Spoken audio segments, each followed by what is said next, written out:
Michael Vick back with us. Mike, you think this was more about what the Steelers did well or what the Browns did poorly? I think it's a little bit of both, but it was more so about what the Steelers did well. Everybody made a contribution from James Conner to Minka Fitzpatrick. The offensive side of the ball, they was clicking on all cylinders. Big Ben looks to be in mid-season form and having fun. And the defense is just playing lights out. I think we talked about them last week, but they had a big reason that this Pittsburgh Steelers team is able to thrive each and every weekend. When the defense gives you opportunities and they spot you, 7 to 14 points in the game, it makes a huge difference. And regardless of what the Cleveland Browns was able to do or what Baker Mayfield couldn't do, I think the Pittsburgh Steelers was going to win this game one way or another. And, for Baker Mayfield, he was going to have to play his best football, even with an injury, in order to pull this one out. But, that AFC North rival is going to always be present, and it's going to always be hard for the Cleveland Browns to beat the Pittsburgh Steelers. And yesterday clearly wasn't the day.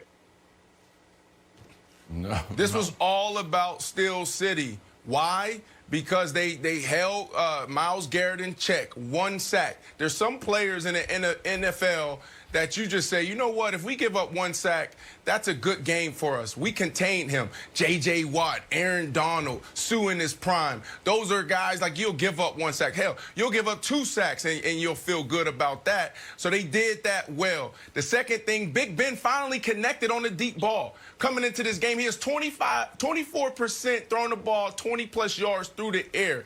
He was 4 for 17. Yesterday, he was perfect. 3 for 3 and 1 went for a touchdown. And the last thing they did well and why they won is because they stopped the run game. We talked about this.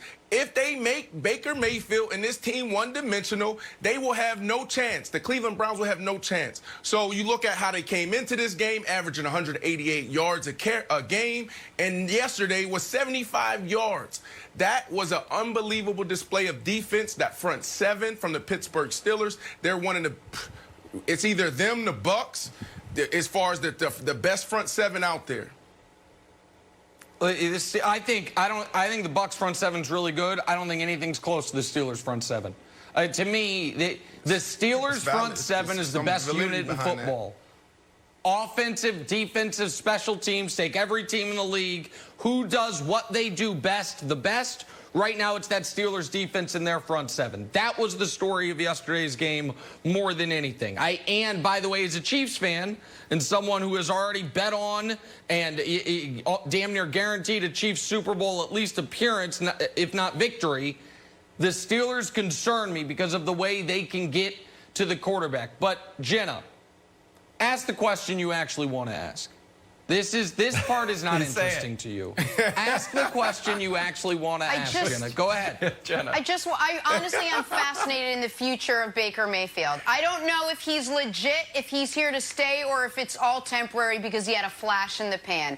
I just want to know about this Browns team and if they are a real Browns team or if they're sort of a kind of a shell of who we think they are. Go ahead, Nick. No, well, I think the question you're trying to ask is, should Case Keenum be the starter? Should the Browns well, that's what would happen if we find out that Baker's not the guy. Mike, Mike, we got into it earlier. Mike, me and Nick got into it earlier. Just don't down, take the jury pool. Let's just see what Vick thinks. Don't take the jury pool. Okay. Vick, should Baker Mayfield stay the starting quarterback, or should they go to Case Keenum? Baker Mayfield has to remain the quarterback because, what's the difference between Baker and Case Keenum? I don't think it's a big difference. Hold on, let me back up for a second. Case Keenum is a solid quarterback. He's legit, and he's better in situations where he's coming off the bench and having to play from behind and taking over a team who needs a little bit of hope, sort of a Nick Foles type of situation. I view Case Keenum as that type of quarterback, but I just think it's too early. I still like what Baker can present each and every Sunday.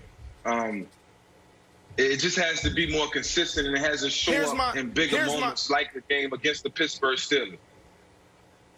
Here's my issue Mike, and this is why Nick Wright and I, if we were actually in studio and not virtual, it would have been interesting because I feel that they're better off with Case. Why? Because you're asking, anybody can operate this offense. Anybody can ask the quarterback to hand it off 40 times a game and throw it only 15 times a game. So when you look at being the Cleveland Browns and never been in this position, well, haven't been in this position in 50 years, you're 4-2, you have an opportunity, you own the wild card spot right now. And you got this quarterback who can't go through just the fundamentals of reading a defense. If you look at that pick, this is classic 2 slants and 1 to the flat. Versus zone, you go inside, outside. Versus man, you go flat to the outside guy. You have Odell wide open. He made the wrong read. This is the fundamentals. You know you're going against a zone blitz team. You know what's going on here. And this is where I think Case has the advantage, because when you play against the really good teams, now it's not about just the run game. It's about, can you manage the passing game in situational football? Red zone offense, third down offense, 2-minute offense. And Baker hasn't been able to show that. So that's the reason I go with Case, because he has an edge there. Hold on. I understand what you're saying. I understand what you're saying, Brandon. But Baker got Baker got real impatient yesterday. Once he got behind the 8 ball in terms of the score, he started pressing really, really hard and making ill-advised throws. And I'm saying to myself as I'm watching the game, Baker, just calm down, take it one play at a time. You don't have to get it all back in one play. But here's the problem. Listen, okay, this is a bigger discussion than just the Steelers game. Because Wilds, whether it was Jim Baker, Josephine Baker, or Baker Mayfield, the Browns were getting their teeth kicked in no matter who was playing quarterback yesterday. It wasn't about Baker. It was about that one team annihilated the other team up front, okay? But this, Brandon, I feel, is talking about Case Keenum as if he's someone that he's not. Case Keenum is not the backup quarterback that is super conservative, that isn't going to make the big play, but won't make the mistake. Since that magical run in Minnesota that Kevin Stefanski and the Vikings loved so much, they told him to leave and they brought in Kirk Cousins. Case Keenum has started 24 games. In those 24 starts, he has 37 combined fumbles and interceptions. So this idea, Wild, that you're going to go to Case Keenum because he's going to take care of the ball. How was his offensive line? Did he have Landry? Come on. Did he have Landry? Did he have OBJ? Did he have Hunt? Did he have Chubbs coming back from an injury? Tell me that. Thanks for watching. Subscribe here to get the latest from the show. Also, be sure to check out more of the best clips from First Things First, or go watch a few segments from our other shows on FS1.